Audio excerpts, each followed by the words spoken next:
G'day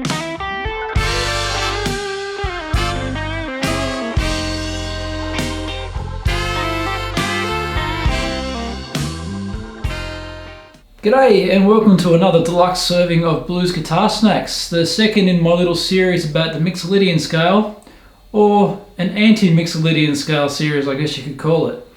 Like I said in my first video, which you might want to check out down in my description before you watch the rest of this, I talk about playing some gigs and playing the blues, and people come up to me and say, "Hey man, thanks very much, that's a really great sound you got going on there," to which I say thanks very much as well.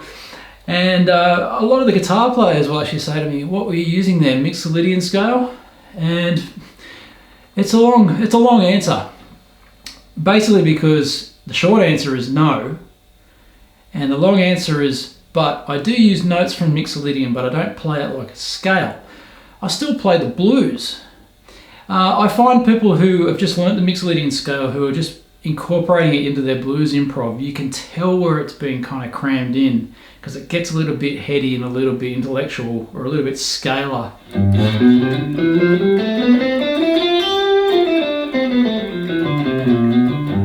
And what you heard me doing there is just playing the scale up and down, and it sounds like a scale, doesn't it? Except for that little bluesy thing at the end. But at the end of the day, when you're playing the blues, we're trying to keep it as vocal and natural as possible, our improvised lines. And to me, when you go in and out of the blues language, from blues language into kind of scalar language, it sort of sounds a little bit disjointed. So I usually say no, but there are more notes you can add to what you already know with the blues scale to make it more interesting rather than thinking about it as a mode. In the first video, once again, down in the description, I've got a link there. We talked about adding an extra note to the blues scale. So the blues scale, just to recap,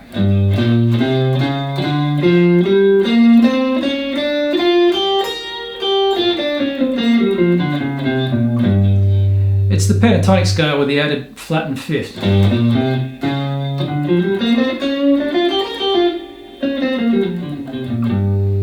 Okay, and we added the sixth note, which is a brighter sounding note than the flat seven. Flat seven, tough sound. The sixth, it's a bit brighter.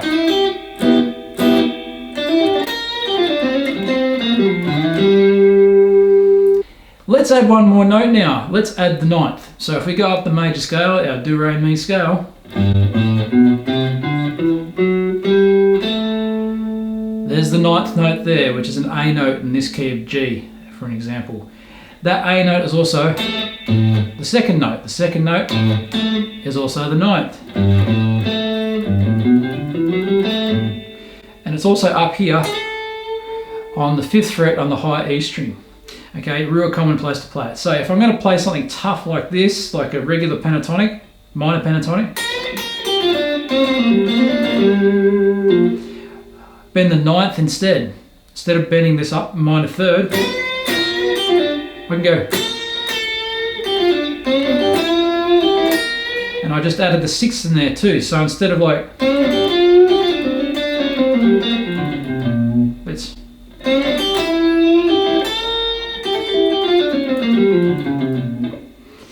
Okay, so it actually sounds a lot brighter. Very common with B.B. King, and I would say, and all the great players, really, Robin Ford, and Albert Collins as well. So that is your new ninth. You're just going to add this. Now, the reason why I say this, forget about the Mixolydian, is because what we're actually doing is adding enough notes to the minor pentatonic scale to keep your blues interesting without thinking about, once again, a mode. So we've got 1, 2, 3, 4, 5, 6 notes in the blues scale.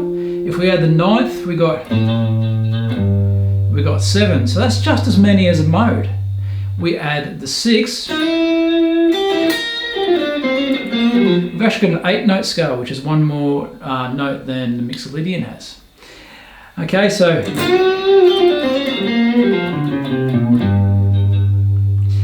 that is your 6th and your 9th going together. Now, this little demonstration video you're about to see, I'm playing over the same G blues rumba that was on the first video. First half of the example is me just playing the blues scale with the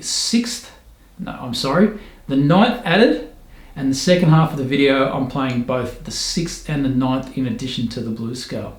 So that is your one extra note for this week. Find it all over the neck.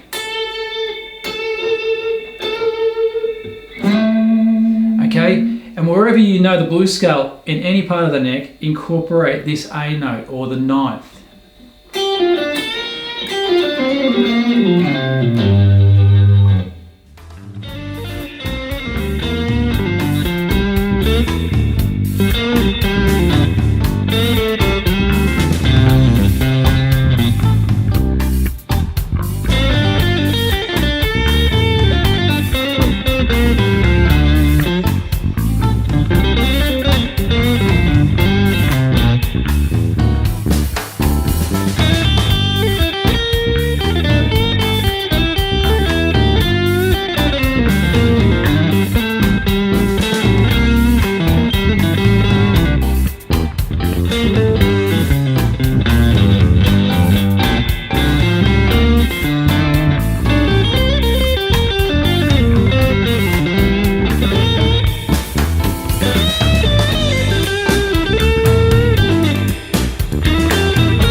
So I hope you could hear what was going on in that example there. A couple extra notes there to give it a little bit more brightness. To me, the blues sounds great when it's got a little bit of a touch of brightness to it, not just that dark pentatonic sound.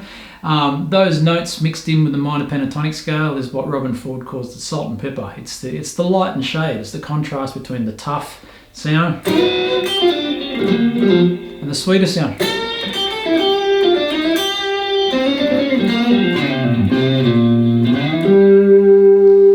That kind of sweeter, kind of country, rural kind of sound. So in conclusion, do you need to be thinking about modes? In my opinion, in the blues, for it to flow properly, and as far as the blues is concerned in the more traditional sense, I wouldn't be clouding my mind with it while I'm trying to improvise. I'll be thinking about language. And again, like I said in the first video, it's about what you do with these notes. It's not so much just playing them as a scale, but it's how you bend them and how you slide into them, and also the language that you pick up from the players that you listen to, and you pick up their licks and do what you can with them. So once again, that is your ninth. Find your ninth wherever you can.